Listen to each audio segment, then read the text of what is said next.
am Chase Stanton. This is an episode of Saline Speaks. Today I'm joined by Leslee Niethammer and Keith McGuire from the library and from 212. And we're going to be talking about some summer events and some collaborations between the library and 212's Art Center. So thank you for coming in. Thank you. So to start with, do you want to talk about how these two organizations got together in the first place? I would be happy to do that. The Saline District Library and 212 Arts Center have collaborated for, and Keith, you will correct me if I don't remember properly, maybe 3 years, I believe. Four. I did that on purpose, just so he would. Yeah. Okay, so we're in our 4th year of collaborating together, and we do this in the summertime for our summer reading program. So what we do is usually in January we have the theme for the summer program. So we meet with 212 Arts Center, and the last 2 years or 3, Keith McGuire has been our point person. So we meet, we tell him what our theme is, and then he goes off and he creates the artwork for that. So this year the theme is Dig Into Reading. That's the overall theme, and then the teen program has their own related theme, as does the adults. But the big theme is Dig Into Reading, so he went back to his drawing board and started creating. And do you remember what we had two we had 2 different ideas. Yeah. Do you remember what they were? The Hobbit, because it was coming out this year, and a dinosaur theme. Oh, the dinosaur theme, right. So he came back to the meeting with 2 plans, and then my librarians and I sit around the table and we decide which one we want, and this one we chose won. We chose to go with the Hobbit, and since Hobbit holes are dug into the ground, we decided this is what we're going to go with. And then we added the theme, we added fairy doors and critter doors so that it kind of encompassed the whole program. And so Keith, how do you determine what you'd like to do as the theme for the year? Well, it does depend on what's current. We're also trying to appeal to kids, teenagers especially, who are the hardest to have come in and join us. So with the Lord of the Rings movie coming out, we felt that was the better adventure of them all. So we kind of went with creating a Hobbit Shire, which anybody, I think, under 80 years old has been excited about doing. So there's a lot of Lord of the Ring fans out there, so we thought it'd be fun. And so can you both kind of talk about the different aspects of the installation in terms of you're building an actual Hobbit hole and there's fairy doors set up? And yeah. I'll talk about the art installation. We are not actually building an actual, we're just doing the facade. Yeah. So we're just gonna have the doors out there. Not digging so up we're dirt. Yeah, exactly. We're not gonna have actual Hobbit homes. But yeah, we're doing the facade, and we wanna make it look as realistic as possible. We're gonna have the doors, the round doors, but we're also gonna plant, and we have lots of decorations, and it's gonna be fun. The idea is to get everybody of all ages. I especially want families, because I think we have enough to do for everybody, but I want everybody, to come on Saturday, because we will have jobs for everyone. And this is Saturday, July 13th. It will begin at 10 in the morning, and it'll run all day till 3 o'clock. So what we tell people is they can come for 10 minutes, they can come for 3 hours, whatever works with their schedule. And Keith will be there with some workers and help people paint doors or plant flowers or herbs or lace stones. We also have 50 ceramic mushrooms that need to be painted and placed in the scene.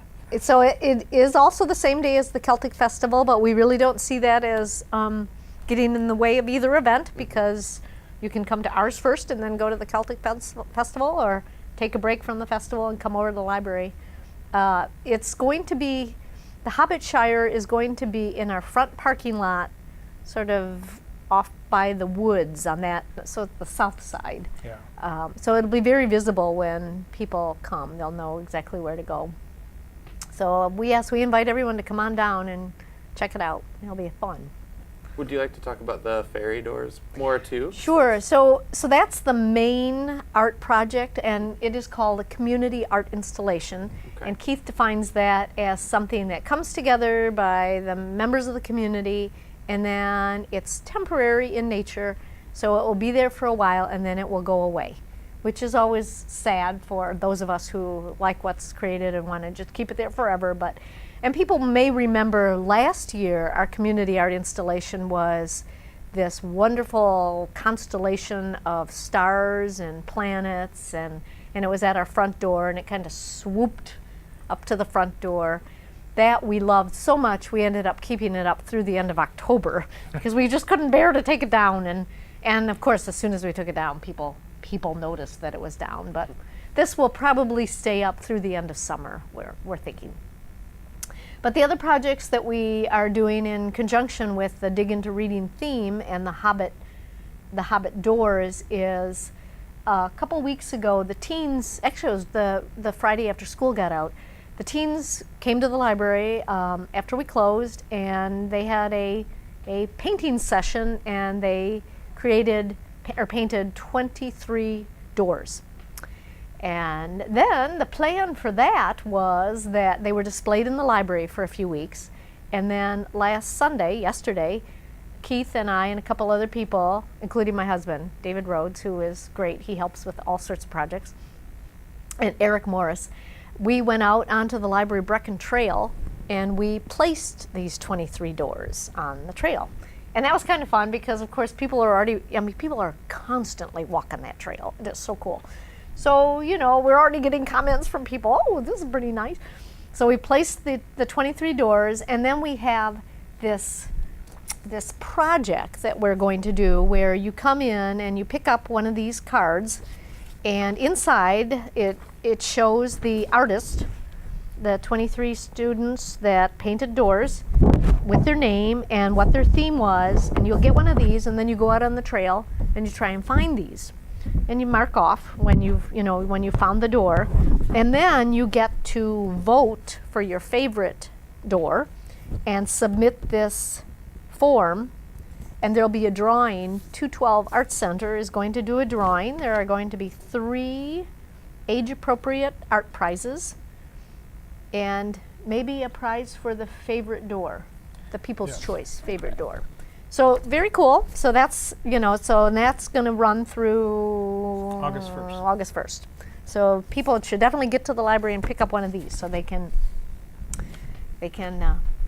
walk through the trail and see.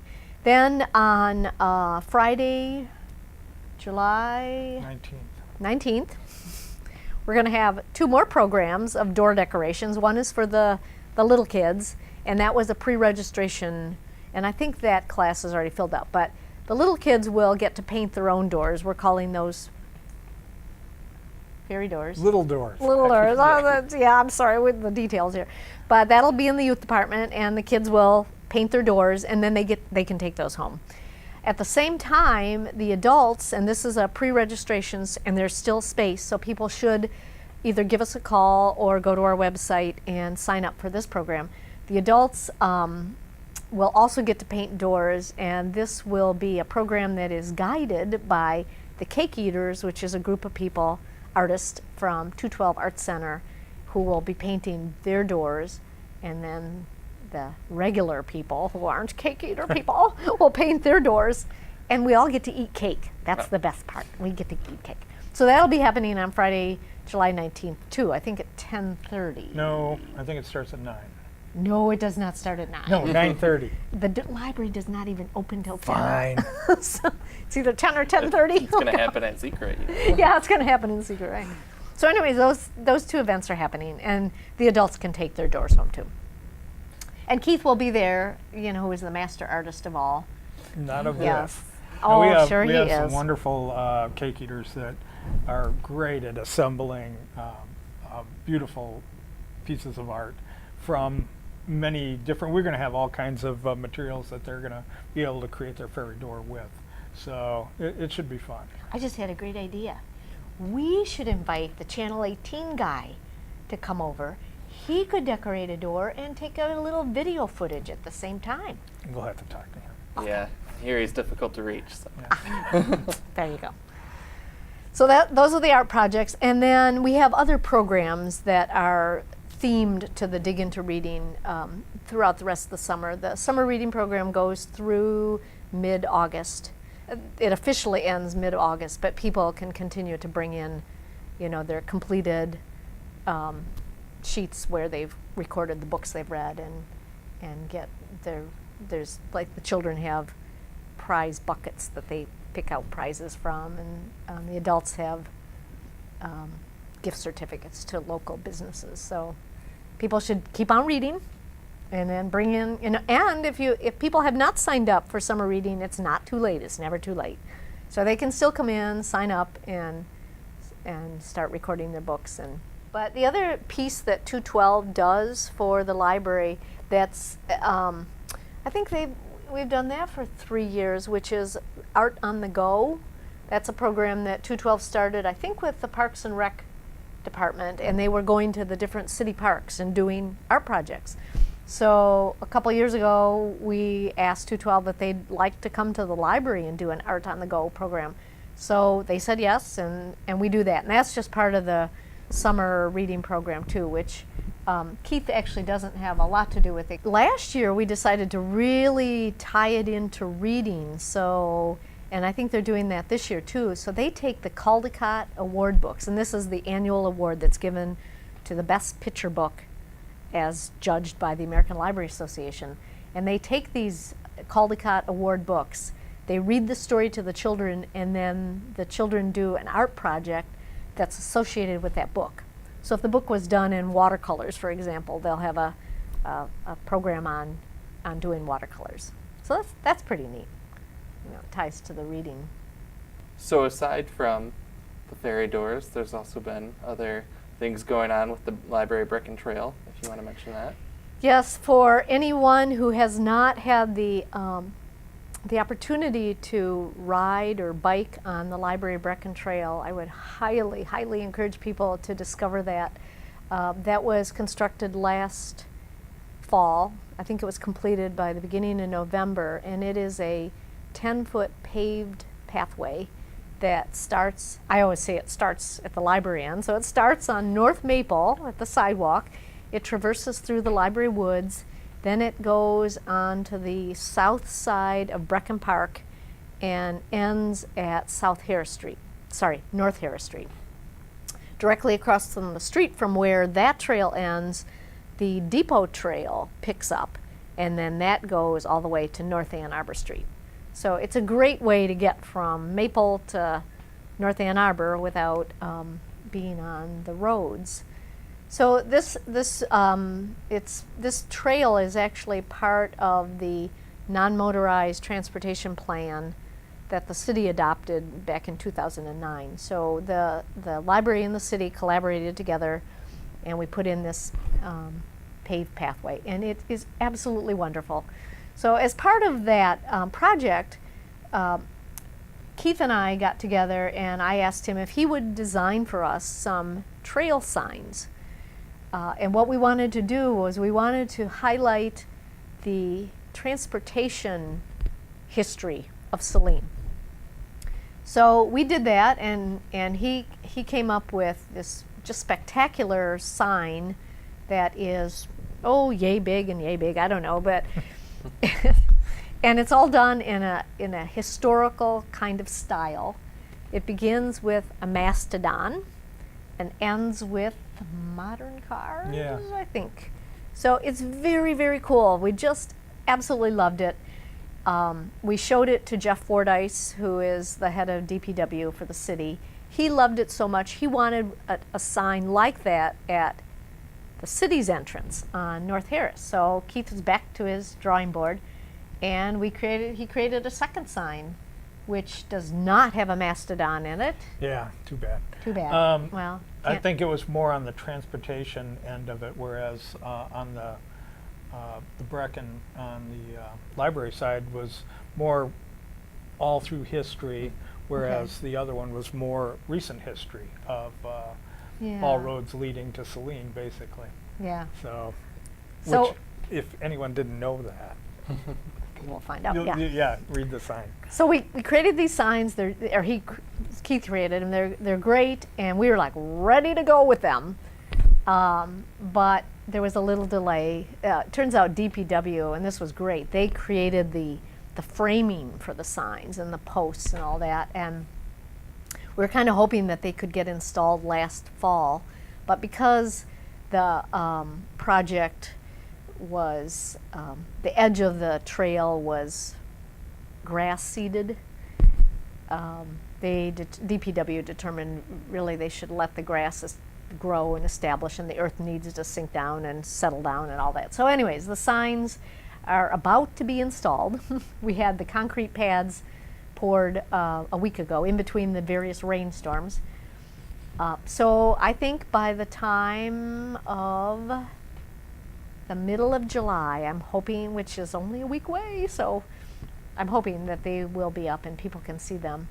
At the same time, the library also is installing a bench about halfway through on the wood side, and that bench is in memory of 3 friends of the library, women who have passed away in the last year. So that will go up also.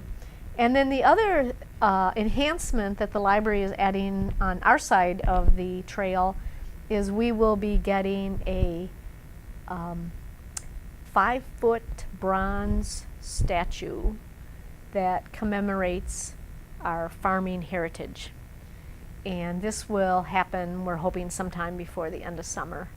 But the statue is called Heartland's Story, and it is by Jane DeDecker.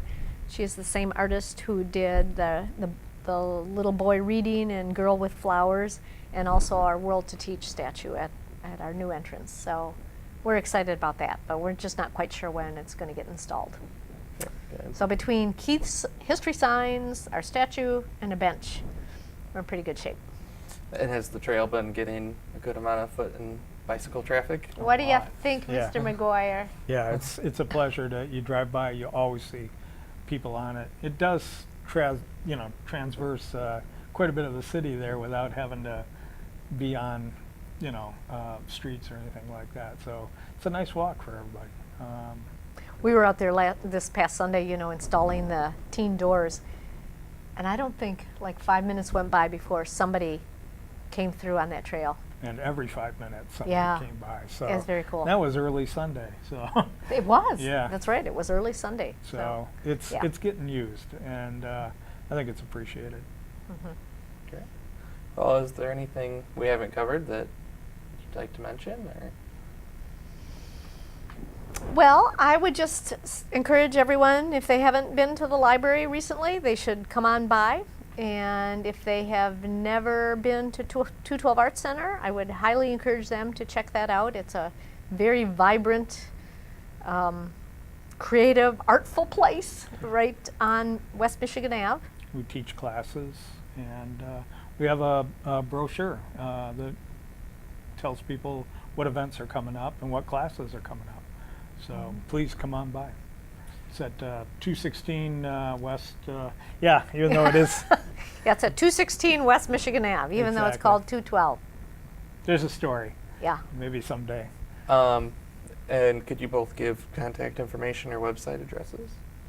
Out loud? Yes. Okay. To get to the library, it's pretty easy actually. It's www.salinelibrary.org. O-R-G. Saline Library is all one word. We have a website which is updated, constantly. We're also on Facebook. And we even have a phone number, 429-5450.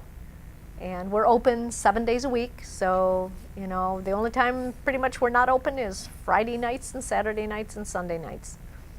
So, And 212, our website is 212arts.org, And our phone number is 734-944-2787. Good thing I had that. I was going to say, that's pretty good you Yeah, remember thank that. you. Please come on down. We'd love to see you. Great.